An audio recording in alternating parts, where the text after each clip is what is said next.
Hello, I'm Vicky Keeley. I'm the Chief Exec of Sefton Carers Centre. And this year for Carers' Rights Day, we would like to bring some information about the importance of future planning. So we've invited Vicki Stalker Morning. from Lloyd Co Trust and Estates. To discuss some questions we've had raised by carers regarding future planning. Sefton Carers Centre is a charity based in Sefton. We support unpaid carers, so that's family members who provide care to someone. That could be a child providing support to a terminally ill parent, or it could be a husband and wife, for example, caring for someone with dementia. So we support the family members who care for someone with a long-term or terminal illness.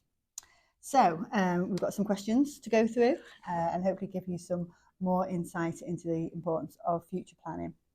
Okay, Vicky, can you give us an overview of the areas of future planning that unpaid carers need to consider?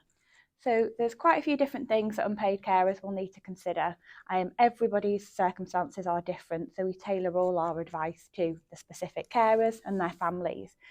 In simple terms, they need to think about maybe putting in place a will or a power of attorney. They're the two most important documents amongst other things. But a will is a document that allows you to decide who you're going to leave your assets to when you pass away and who gets to deal with those assets when you're not here.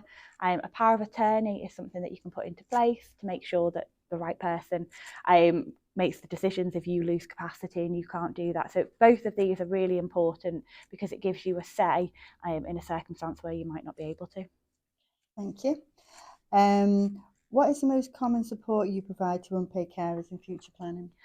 We provide a lot of support in a lot of different ways, and again, it depends on what the individuals need. We tailor all our advice to the circumstances, but we also don't charge for time. And I think sometimes that can be something that can put people off wanting to come and get the advice. So we'll have a chat with them, we'll talk through all the recommendations once we get to know them. We'll find out all about their family, financial, personal circumstances so that we can provide the right advice. And then we follow it up in writing because it can be quite a lot to try and digest in one meeting, and then follow it up in writing and have another meeting with them afterwards and answer any questions that I'm sure might arise. So once someone's had that free initial consultation and they've decided they want to go ahead with whichever type of future planning it is they consider most appropriate for them, what sort of costs are they looking at? So wills can start from as little as £125 plus VAT, and powers of attorney from £295 plus VAT. If they want further planning, other planning, then we would advise them of any costs for that. But yeah, it's quite a low cost to start off with. And one of the things that carers are entitled to under the Care Act is a carers assessment. And every carers assessment is done annually. So it's a legal duty for the council to provide carers assessments. And those carers assessments can incorporate a financial budget to them, which can be used to support the costs towards some of that future planning. So that is something to bear in mind. And if you're looking to go ahead with your future planning and you haven't had an annual carers assessment, it's something to possibly consider to support the costs with regards to that. Okay, what do you think is important for people to future plan? Future planning is important because you can ensure that the right people get the right things at the right time, but also that the wrong people can't get their hands on anything. With lasting powers of attorney, it allows you to make decisions on both your health and welfare and property and finances. That can be anything from medical treatment to where you might receive care, whether it's at home or in a care home, paying bills, accessing finances, benefits and so forth. If you don't put a lasting power of attorney in place, then it's a long-winded process. It's an application to court. It can take a long time. It can be quite costly.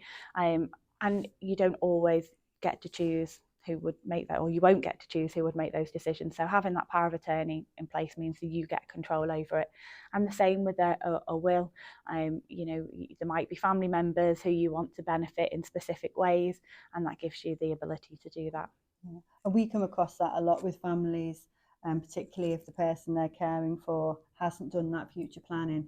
And it's not just the time It's the stress that's involved Yeah. for families, which is obviously why we advocate about future planning. Yeah. Okay. If someone is caring for a child with a disability, and the child could not look after themselves if something happened to the parent, what advice would you give to the parent regarding future planning? So first off, you would be looking at maybe making a will.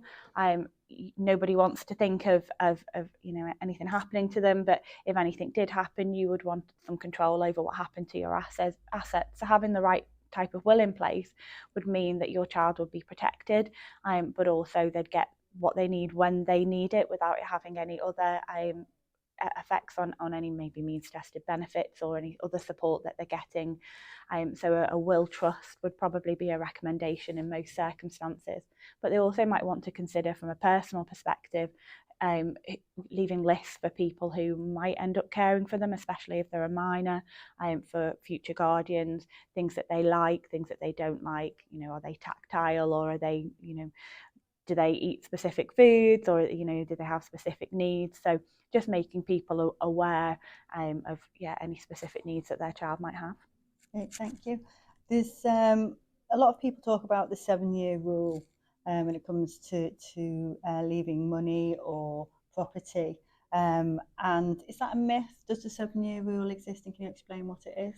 So the 7-year rule at the moment applies to inheritance tax and taxable estates, and it's to do with gifting money and giving assets away, and an inheritance tax potential liability. When it comes to charging for care, that's assessed differently, and they look for deprivation of assets, and there's different local authorities have different sort of charging rules. So the 7-year rule, when it comes to care, it doesn't apply in these circumstances like it does to the inheritance tax rules. Thank you. And can you explain how leaving something in trust, what does that mean when someone says, oh, I've left that in trust to you?